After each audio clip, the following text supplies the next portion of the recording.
श्री सद्गुरु महाराज की जय। आज मैं आपको एक आदर्श कहानी यानी ज्ञानप्रद कहानी बताना चाहता हूँ।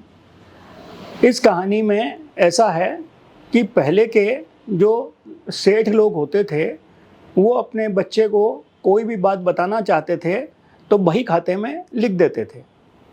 प्राचीन समय में लोगों की व्यवस्था पढ़ाई लिखाई की विदेशों में ही होती थी। विदेश यानी जो भी आजू बाजू का जो स्टेट होता था वहाँ का जो अच्छा यूनिवर्सिटी होती थी, जैसे एग्जाम्पल के लिए नालंदा यूनिवर्सिटी, इस तरह की बहुत सारी यूनिवर्सिटी आजू बाजू में होती थी और बच्चे को वहाँ पर पढ़ने के लिए भेज दिया जाता था। और पिताजी जो हैं काम धंधा संभालते थे, खेती बाड़ी बिजनेस व्यापार जिसका जो भी होता था वो संभालते थे। और एक मुनीम भी होता था। मुनीम भी सेठ की सारी बातों को समझता था और जो भी सेठ जी बोलते थे वो मुनीम उसको बही खाते में लिख देता था। तो सेठ जी को ये लगा कि अब मेरा समय अंतिम कभी भी आ सकता है और मेरा बेटा बाहर पढ़ने के लिए गया हुआ है, तो मैं उसको इसमें बही खाते में लिख देता हूँ कि मैंने धन संपदा कहाँ रखी है।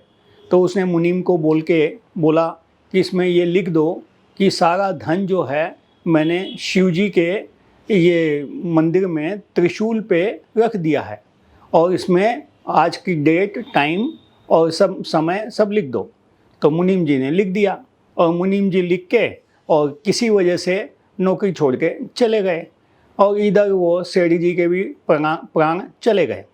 तो जब लड़का वापस आया अपने घर पे तो उसने देखा कि पिताजी तो अब है नहीं, तो हमारा धन संपदा कहाँ गई। पूरे घर में उसने ढूंढा, कहीं मिला नहीं। रिश्तेदारों से भी पूछा तो वो भी कुछ नहीं बता पाए। तो उसने देखा कि हर बात पिताजी जो है वो उसमें लिख देते थे बही खाते में, तो बही खाते में ही कुछ लिखा हुआ होगा। तो उसने बही खाता खोला तो बही खाते में लिखा हुआ था कि मैंने सारा धन संपदा ये जो गांव में शिव जी का मंदिर है उसके त्रिशूल के ऊपर रख दिया है। तो अब उसको ये समझ में नहीं आया कि त्रिशूल के ऊपर कैसे धन रखा जा सकता है। तो बड़ा चिंतित हुआ, और भी लोगों से पूछा तो कोई जवाब नहीं दे पाया। आखिर में उसने मुनीम को ढूंढा कि वो जो मुनीम था जिसका लिखा हुआ है उसको ढूंढा और ढूंढ के उसके पास गया और बोला मेरे पिताजी ने ऐसे ऐसे सारी धन संपदा वो शिव जी के मंदिर पे त्रिशूल पे रख दिया है, तो अब आप बताइए कि कैसे रखा गया और क्या हुआ और कहाँ मिलेगा मेरे को धन।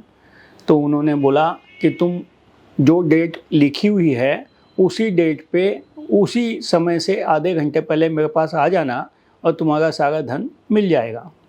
तो वो इंतज़ार करता रहा। फिर साल का वही दिन आया, वार आया और समय, तो उससे आधे घंटे पहले वो मुनीम जी के पास पहुंच गया। मुनीम जी उसको लेके शिव मंदिर में गए और त्रिशूल की जहाँ पर परछाई पड़ गई थी, परछाई के ऊपर उन्होंने बोला यहाँ पर गड्ढा खोदिए।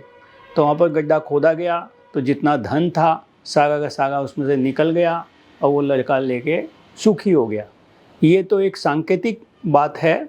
उसी प्रकार से हमारा पूरा आध्यात्मिक ज्ञान, ध्यान, धन, दौलत सब कुछ जो है दोनों आँखों के बीच में जो बिंदु बनता है द्वादश उंगल पे, उस बिंदु में हमारा सारा धन रखा हुआ है। जो संत सद्गुरु होते हैं वो इस विद्या को जानते हैं। वो आपको दीक्षा में ये सब तरीका बता देंगे कि कैसे वो गड्ढा खोदना है और कैसे आपको पूरा धन मिल जाने वाला है।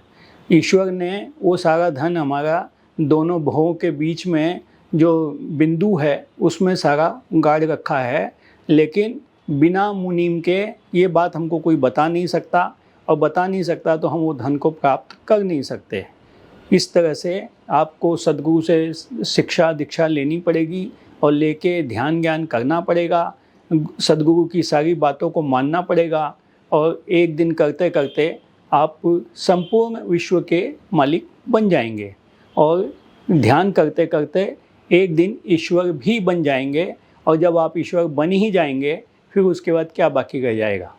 श्री सद्गुरु महाराज की जय।